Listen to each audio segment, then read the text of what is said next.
Chapter 1 rational number exercise 1.2 class 8th maths. इसमें हम number line के बारे में देखते हैं। नंबर लाइन अगर नेचुरल नंबर के केस में निकालते हैं, तुम्हें पता है नेचुरल नंबर 1 से स्टार्ट होते हैं और दूसरी तरफ कितने भी हो सकते हैं। तो हम एक लाइन खींचेंगे, लाइन का रे होती है ये। तो पहले में 1 होगा और ये इक्वल हमने सेगमेंट बना रखे हैं 1 2 3 4 5 6 7 8 इस तरह हम बनाते चले आएंगे। तो ये हमारी नंबर लाइन होती है। होल नंबर की अगर लाइन हमें बनानी है तो इसमें पहला आ जाएगा 0। 0 से स्टार्ट होते हैं तो 0 से पूरी लाइन हो जाएगी। लेकिन इंटीजर के केस की अगर हम नंबर लाइन बनाते हैं तो 0 हमारा बीच में आ गया और इधर ये दोनों तरफ से लाइन चलती है। यहां तो ऊपर की दोनों तो रे थी, लेकिन ये लाइन हो गई। यहां दोनों तरफ से एरो है, यानी इधर से भी बढ़ाया जा सकता है, इधर से भी बढ़ाया जा सकता है। इधर से चलोगे 1 2 3 4 5 6 7 8 9 10 कितना भी चलते रहो। इधर से -1 -2 -3 -4 -5 -6 यहां से जितना भी चलते रहो, ठीक है ना। अब आता है रैशनल नंबर। रैशनल नंबर जो होते हैं वो नंबर अपॉन में होते हैं, फ्रैक्शंस में होते हैं। तो अब ये फ्रैक्शंस जो होती हैं इसके लिए हमें क्या करना पड़ता है, जो हमारा कॉलम है 0 to 1 वाला, इंटीजर वाली लाइन पे ही हम करेंगे इसको। लेकिन इसका जो कॉलम है इसको भी हमें नीचे डिनोमिनेटर जितना दे रखा है उतने में बाइसेक्ट करना पड़ता है, ठीक है ना। जैसे डिनोमिनेटर इसका 1/2 है तो डिनोमिनेटर कितना 2 है, तो 0 से लेके 1 तक हम क्या करेंगे, 2 पार्ट्स में डिवाइड कर देंगे और एक पार्ट उसका 1/2 हो जाएगा, ठीक है ना। तो ये पार्ट अगर इधर का 0 से उधर का है तो ये 1/2 हो जाएगा, 0 से इधर का है तो -1/2 हो जाएगा। तो इस तरह हम ये करते हैं। लेकिन एक चीज और देखने वाली है, इसके अंदर हमारा जो फ्रैक्शन होगा उसमें ऊपर का जो नंबर होता है न्यूमरेटर वो डिनोमिनेटर से कम होना चाहिए, ठीक है। और जो जितना डिनोमिनेटर होगा उतने ही पार्ट्स में हम इसको 0 से 1 को हम डिवाइड करेंगे और बाकी सारे सेगमेंट हमारे बराबर होंगे, ठीक है।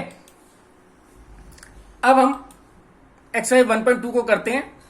हमें कुछ नंबर दे रखे हैं, इनको नंबर लाइन पे हमें रिप्रेजेंट करना है। 7/4।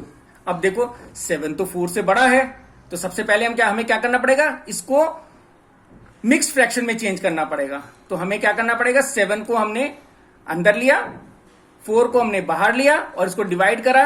4 1 4, रिमाइंडर हमारा कितना बचा 3, ठीक है ना। तो इसका मतलब क्या हो गया, 1 तो कंप्लीट हो गया, 3/4 ये आ गया। तो यानी इसका क्या हो जाएगा, 1 3/4 हो गया। अब हम इसको नंबर लाइन में रिप्रेजेंट करेंगे तो नीचे कितना दे रखा है, 4 दे रखा है, यानी 0 और ये प्लस का है, देख लो। तो हमें माइनस वाली लाइन खींचनी नहीं है। 1 और 2 के बीच में, 1 और 2 के बीच में हमें कितने सेगमेंट बनाने हैं, हमें 4 सेगमेंट बनाने हैं। 0 और 1 के बीच में हमें 4 सेगमेंट बनाने हैं, ठीक है ना। देखो 0 और 1 को हमने 4 पार्ट्स में डिवाइड किया, 1 2 3 और 4/4 हमारा 1 हो गया। इसी तरह हमने इसको भी 4 पे डिवाइड कर दिया, 1 2 3 4। अब हम देखो यहां पर एक सेगमेंट इसका 1/4 है, 2/4 3/4 4/4 5/4 6/4 7/4 8/4 9/4 10/4, ठीक है ना। इस तरह हमारे नंबर बढ़ते चले जाएंगे, ठीक है ना। अब यहां पर अगर चाहो तो इस तरह, जिस तरह कर रखा इस तरह कर लो, या फिर 1 कंप्लीट हो गया, देखो 1 तो कंप्लीट हो गया, ठीक है ना। अब दूसरे सेगमेंट के तीसरे सेगमेंट पे हमें जंप करना है। 1 के बाद 1 2 और 3, इसको हमने गोल करके पॉइंट P लिख दिया। तो यानी ये P पॉइंट जो है वो 7/4 को रिप्रेजेंट कर रहा है, ठीक है ना। P इक्वल टू 1 3/4 या 7/4, इस तरह हमें नंबर लाइन बनानी है, ठीक है ना। अब यहां पर दूसरा है, इसमें 6 है, माइनस का है, और देखो ये ऊपर वाला तो छोटा है, इसका मतलब है हमें 0 से 1 के बीच में, 0 और -1 के बीच में हमें 6 सेगमेंट बनाने हैं, 1 2 3 4 5 6, और उसके 5th सेगमेंट को हमने M से लिख दिया, तो ये सेगमेंट हमारा -5/6 हो जाएगा, ठीक है। तो ऐसे ही हमें इस नंबर को भी नंबर लाइन पर रिप्रेजेंट करना है, ठीक है ना। तो इसके लिए भी हमने क्या करना पड़ेगा, देखो 11 बड़ा है 9 छोटा है, तो इसका मतलब ये है कि ना है हमें 0 से 1 के बीच में, माइनस वाला है तो 0 से -1 के बीच में 11 लाइनें खींचनी है बराबर बराबर, ठीक है ना। और उसकी बराबर बराबर लाइन की दूसरी लाइन पे -2/11, 5वीं लाइन पे -5/11, 9th लाइन पर -9/11 होगा। और उसके अलग अलग नाम दे दिया, जैसे हमने इसको B दिया, C दिया, D दिया, तो ये हमारे पास रिप्रेजेंटेशन हो गया इसका, ठीक है।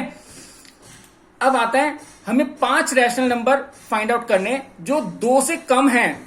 2 से कम कितना होता है? 1 होता है, ठीक है ना। रैशनल नंबर में फ्रैक्शन होनी जरूरी है, अपॉन में होना जरूरी है, तो हम 2 से कम कुछ भी कर सकते हैं। देखो, अगर हम 1 के नीचे कुछ भी लिख दें, 1 के नीचे 3 लिख दे, 4 लिख दे, 5 लिख दे, 6 लिख दे, 7 लिख दे, 8 लिख दे, कुछ भी लिख दे, तो वो 2 से तो कम होगा ही, ठीक है ना। 1 के नीचे हम कोई भी नंबर लिख सकते हैं, तो ये तुम्हारी मर्जी है, कुछ भी लिखो। 1/3 लिखा, 1/4 लिखा, 1/2 लिखा, -1/2 लिखा, -1/5 लिखा, कुछ भी लिख दो 1 के नीचे, तो वो हमारा 2 से तो कम होगा ही। तो ये हमारा उसका आंसर आ जाएगा, ठीक है ना। अब हमें 10 रैशनल नंबर फाइंड आउट करने हैं -2/5 और 1/2 के बीच में। इसके लिए हमें देखो क्या करते हैं, ये दोनों रैशनल नंबर हमें दे रखे हैं। अब हम इन दोनों के डिनोमिनेटर का एलसीएम लेंगे। डिनोमिनेटर का एलसीएम कितना आया? 5 2 10 आया। तो हम इसको इक्विवेलेंट फ्रैक्शन बनाएंगे। 2/5 की को हम किससे मल्टीप्लाई करेंगे? 2/2 से मल्टीप्लाई कर देंगे। तो यहां क्या हो जाएगा? 5 2 10 हो जाएगा नीचे, और ये 2 2 -4 हो जाएगा। अब यहां पर भी इसको 2 5 10 हो गया, 5 1 5 हो गया। तो अब हमारे पास -4 और 5 हो गया, ठीक है ना। अब -4 और 5 के बीच में 10 रैशनल नंबर नहीं आते, तो इसलिए हम इसको एक बार और 2/2 से डिवाइड कर देते हैं दोनों को। इसको भी 2/2 से मल्टीप्लाई कर देंगे, इसको भी 2/2 से मल्टीप्लाई कर देंगे। अब यहां पर आएगा -8/20 और ये हो गया 10/20, ठीक है। अब 10 और 8 के बीच में हम जितने भी रैशनल नंबर हैं, 10 के बाद 11 12 13, -8 के बाद -7 -6 -5, वहां से लेके 10 तक जितने भी रैशनल नंबर तुम लिख सकते हो वो सारे के सारे हमारे आ जाएंगे। अब देखो इसमें क्या आ जाएंगे 10 रैशनल नंबर,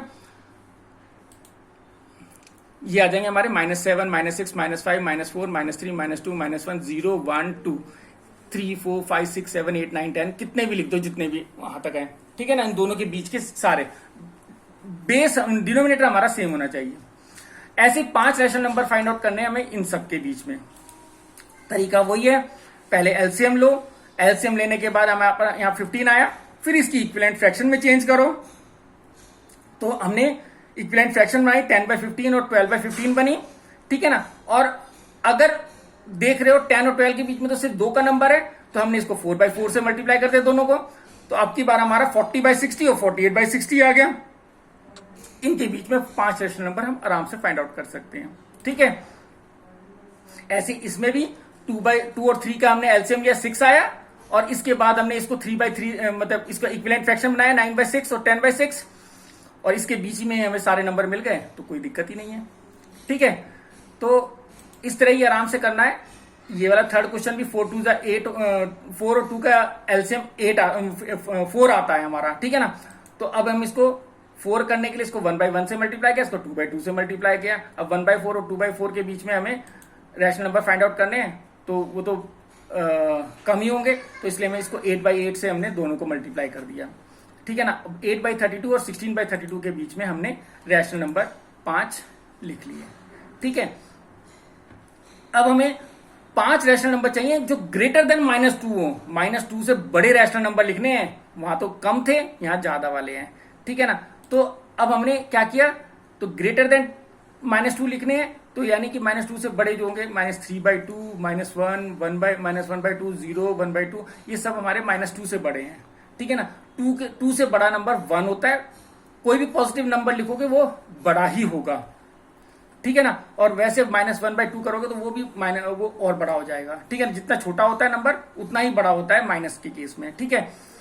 हमें 10 रैशनल नंबर फाइंड आउट करने 3/5 और 3/4 के बीच में। इसके लिए हमें वही मल्टीप्लाई करा, मतलब इनका एलसीएम लिया, 20 आया, इक्विवेलेंट फ्रैक्शन बनाई, और उसके बाद हमने इसको देखो 8/8 से दोबारा मल्टीप्लाई कर दिया, ताकि हमारे पास 10 रैशनल नंबर निकालने में कोई दिक्कत ना आए। देखो 96 से 120 के बीच में हम 10 रैशनल नंबर आराम से निकाल सकते हैं, और वो हमारे रैशनल नंबर ये हो जाएंगे, ठीक है ना। इस तरह हमारा ये चैप्टर खत्म हो जाता है। Thank you.